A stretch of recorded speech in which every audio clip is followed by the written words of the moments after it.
大家好，我今次同大家分享，我係一間都幾近旺角地鐵站嘅酒樓飲早茶。呢間酒樓嘅位置仲好接近朗豪坊嘅商場。我係喺 Google 網頁揾到呢一間，仲係24小時營業。早茶嘅點心仲係凌晨4點鐘開始供應。佢哋同埋都有好多款嘅點心，價錢都係10零蚊。喺早茶時段，佢哋有一份相信係全港最平嘅孖寶，22蚊。就算你正價點心價錢睇落亦都幾實際。中意飲下午茶嘅，佢哋中點係12個8，大點係15個8。我今次喺旺角區早茶中2件，埋單總數係呢個價。去嗰間酒樓飲茶嘅交通都幾方便，位置仲好近旺角地鐵站，就係喺朗豪坊嘅側邊嘅山東街。我今次飲早茶酒樓就喺前邊嗰間嘅肥牛火鍋。我係喺 Google 嘅網頁揾下邊一間酒樓飲茶交通方便，就俾我揾到呢一間。我同埋我喺網頁睇過，佢哋啲價錢都算係幾實惠。我由朗豪坊嗰邊一路咁行到嚟呢個門口，見到呢間酒樓嘅門口有張24小時營業嘅海報，亦都有增設早茶點心，凌晨4點開始供應。喺下低仲有印埋火鍋供應時段延至早上8時。我到達呢度嗰陣時已經係過咗朝頭早嘅10點。我喺地鐵站嗰度行到過嚟呢度，計埋交通燈等嘅時間，大約4分鐘左右。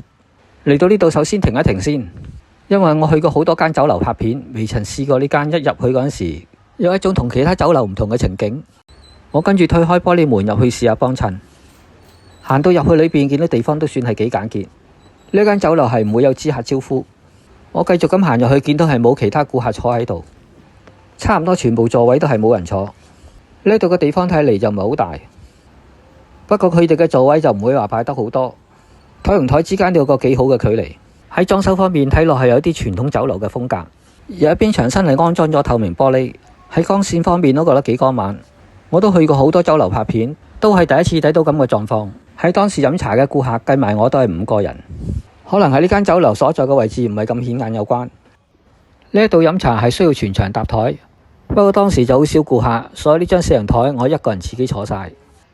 我喺坐低嗰陣時開咗壺嘅鐵觀音，將個壺蓋揭起嗰陣時，見到裏邊嗰啲係屬於茶葉，形狀望落都好似幾大片，同埋帶有啲翠綠嘅顏色。喺早市、午市同埋下午茶，佢哋嘅茶錢都係收8蚊。早市同埋午市時段係由朝頭早5點半至到晏晝1點29分，下午茶就由晏晝1點半至到晏晝4點半。正價點心分開咗5種嘅價錢。喺早市同埋午市嘅時段，佢哋嘅小點係14，中點17，大點20，超點24，特點28。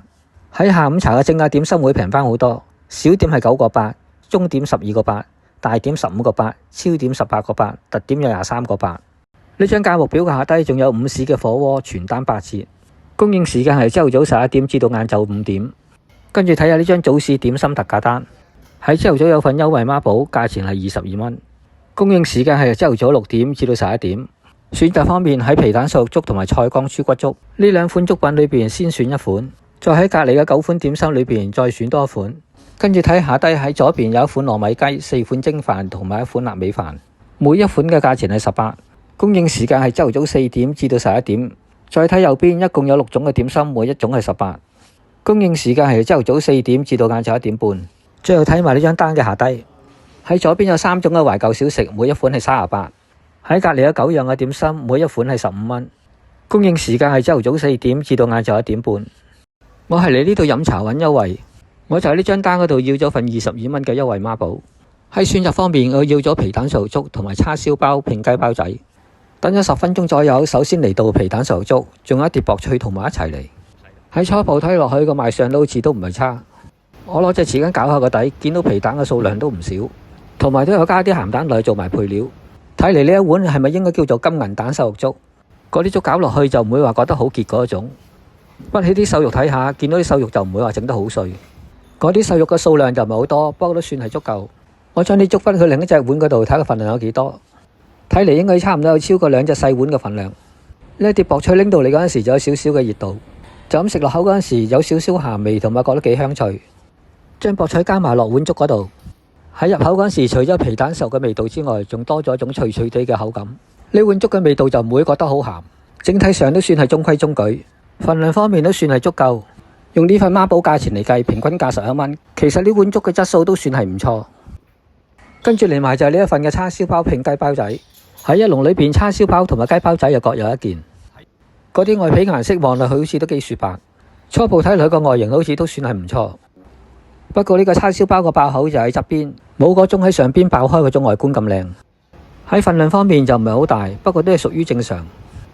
我用筷子將個叉燒包嘅外皮拆開，見到裏邊嘅醬汁都算係幾豐富。叉燒嘅數量睇嚟就唔係好多，不過每一粒嘅份量都算係幾大下。我用筷子夾起包嘅外層，覺得算係幾鬆軟，冇嗰種硬柴柴嘅情況。喺入口嗰陣時，裏邊嘅叉燒醬汁就唔覺得好甜，叉燒嘅調味都算係啱啱好。咬落去嗰陣時，覺得有啲半肥瘦嘅口感。外皮方面係幾軟熟，係冇黐牙嗰種情況。呢個叉燒包嘅質素其實都可以接受。跟住呢個雞包仔外形方面都算係正常，同埋喺平時見開嘅雞包同呢個雞包個樣好似有啲唔同。我就覺得有啲似京式包點嗰種造型。我用筷子整開外皮望下裏邊餡料，喺裏面嘅雞肉質素睇嚟好似幾好，份量方面睇嚟算係足夠。裏面配料仲有少量嘅薑粒。入口嗰陣時，裏邊餡料都算係有雞味，同埋薑嘅味道係算係足夠。包嘅外皮又冇黐牙，同埋覺得都算係幾軟熟。我今次喺度飲早茶試咗呢份22蚊嘅孖寶，我個人覺得份量同埋質素都算係超值。如果要求唔高嘅話，係可以一試。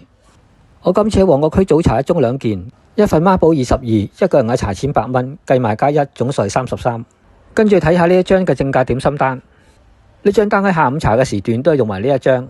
喺張單嘅上邊一共有9種嘅點心，其中有一款係屬於超點嘅沙律明蝦角。呢一款點心好似而家唔係好多酒樓都有得供應。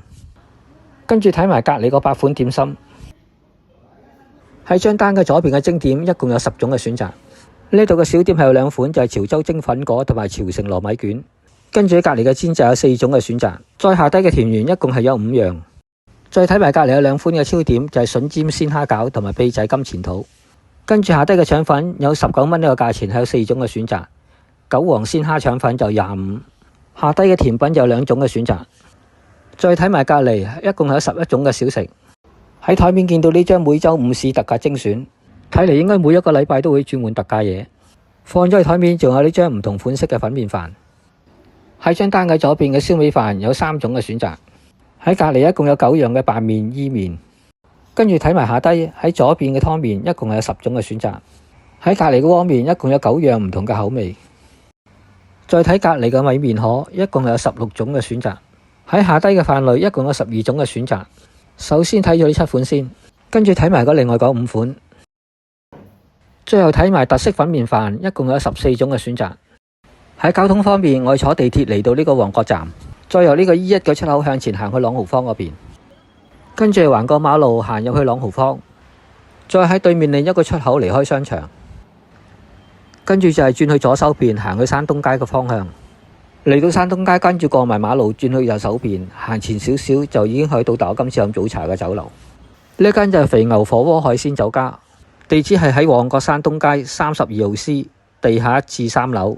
由地鐵站口行到過嚟呢度，大約時間係3分零4分鐘。各位，呢條影片就同大家分享到呢度。喜歡呢條影片嘅朋友請俾個 like我，仲未訂閱請撳埋訂閱掣啊！下一條影片再見。